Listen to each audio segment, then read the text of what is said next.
Okay, so it's a quick update, November 8th, Saturday, November 8th. So here's the update on the garden. I think it's, I don't know, 2 weeks.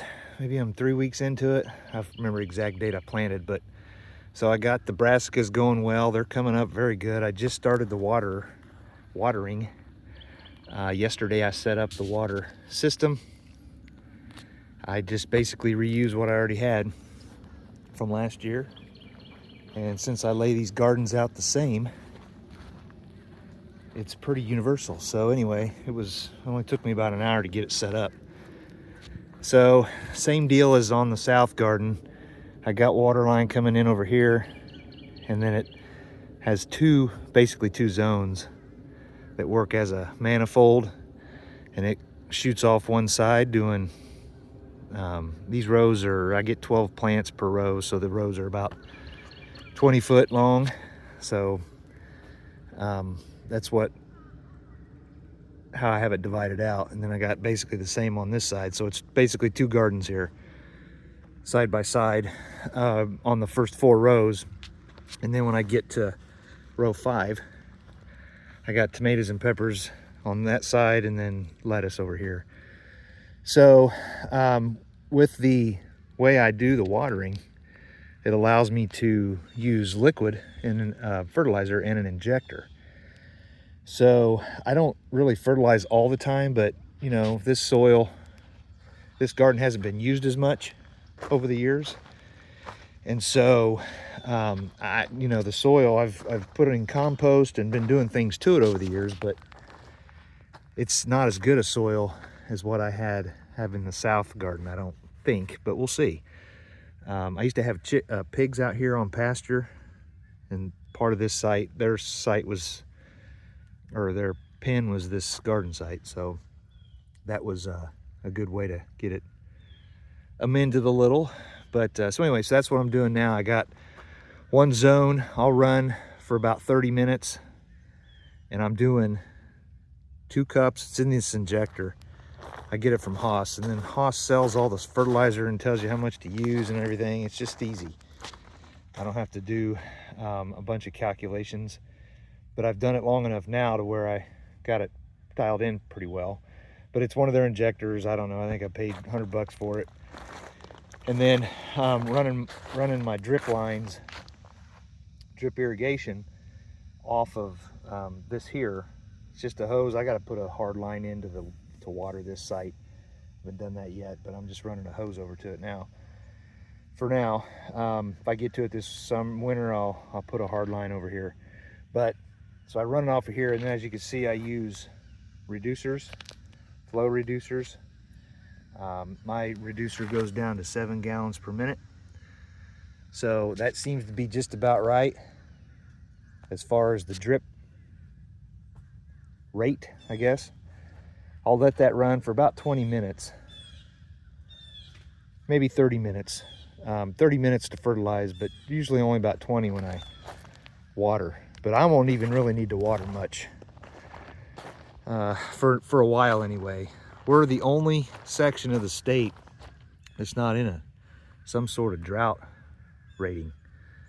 Literally. I mean, we're like the last 3 months, the East Coast is plus 250% of the normal water for that time, rain for that time.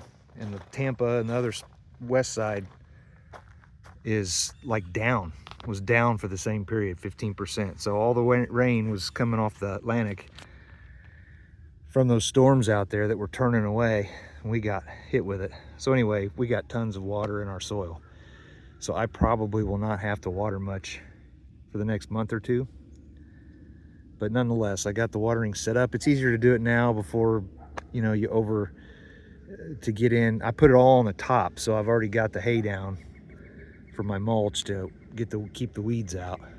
So I'll be able to just have the water there if I need to. So, but I'll use it as much for fertilizing as needed as I will for watering, at least for the first couple months.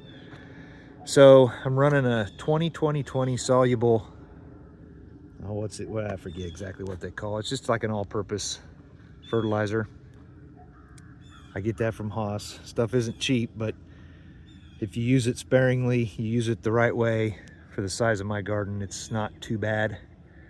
One purchase, I guess, probably $125 for everything I buy, and it usually lasts me 2 seasons. So 60 bucks a season on fertilizer, I guess, isn't too bad. But you see I run it off of here. I gotta then run this off the next zone. I'll have to just undo this and put it over here and run it. I'll run it for 30 minutes. I don't have a timer on it just yet. I probably should go ahead and put one on. That way, if I turn it on, I don't have to worry about setting the alarm and stuff, because I know it'll just shut off. But anyway, I'll probably do that eventually once I'm watering more often. I don't mind turning the water on and just forcing myself to stay out here. The more you automate, the easier it makes it. But any chance you have to where you're not leveraging automation, you should. So even if you, for instance, if I put a timer on there, I can use that during the week, say, when I'm not able to spend a ton of time in the garden, if I need to water. But just to turn it on and let it water every day, same time, same duration, you don't need to do that down here. At least I've learned that I shouldn't do that actually with my garden, because usually going into the growing season, we're so wet that you overwater the garden, and I was doing that for a long time until I figured that out. But anyway, you know, it's okay though to put a timer on. Like I said, if you need to water during the week or something, usually I'll turn it on when I'm running or walking in the morning. I end up coming right by it. It's part of my path. You can actually see where I've been wearing it. That's part of my walking path. So I can come right by it. So I'll turn it on and I'll just let it run while I'm running, which is actually a pretty good deal. But so then I don't need the timer at all. But like on Fridays, Saturdays, Sundays, if I'm out here in the garden, I go ahead and turn it on then, so it forces me to stay out here. Automation's good, except for you gotta not let it force you to not spend time in the garden, because one of the keys to a successful garden, really successful anything on the homestead, is daily checking. You gotta check everything daily, because you never know what can happen in a day's time. You could get green horns on your tomatoes, gone, one day. You could get, I mean, that's just in one day. If you go 2 or 3 days without checking and you see that you had those, then you're definitely, your whole tomato crop's probably gone. So anyway, that's what I got. I kind of ran out of room with tomatoes and peppers. I did not want to go too crazy with them this year, and I probably didn't plant enough, but I wanted to use this row over here for lettuce. So the key that I've learned over the years is, if I'm going to cover the rest of the garden with plastic, see, I don't plant the whole garden at one time. In fact, I'm not even sure I'll get this all planted at all this winter. But what I do, what we're able to do then, is you plant as you go. So for instance, if I'm going to plant a row, I need to plant them both so that I can curl back or pull back the tarp and just continue to pull it back as it goes this way.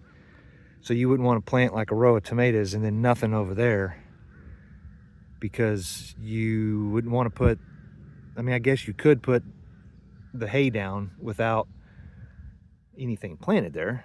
However, the black plastic actually does a better job overall with the weeds. So that's what, and then I don't have the wherewithal to cover that just 1/2 row without another piece of plastic, and it gets to be crazy. So it's actually just the way you manage the tarp is what it comes down to. So anyway, long story short, I won't plant anything here until I'm ready to plant something down there, and I don't really have anything to plant down there right now. So anyway, I'm not gonna worry too much about that.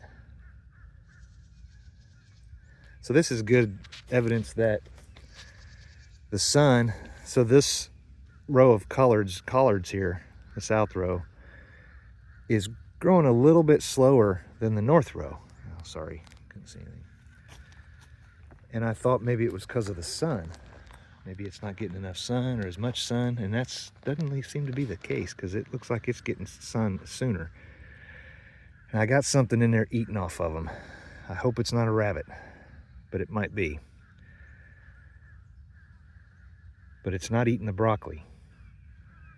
It's only eating cabbage, cauliflower, and collard greens. So for what that's worth, I don't know. But something's eating the leaves, so I'm gonna have to figure that out.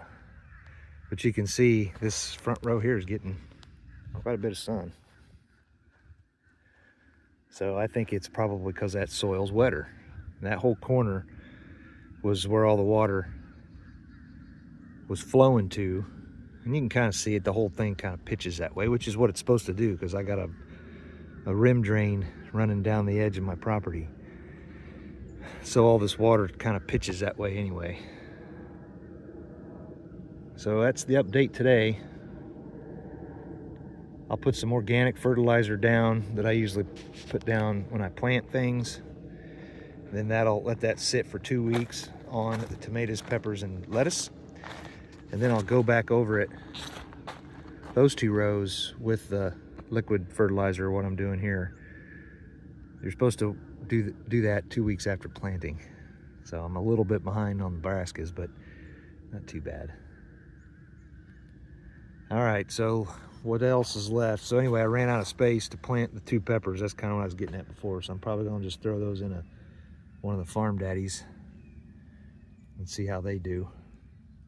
I'm sure they'll do well, but I'll probably do that.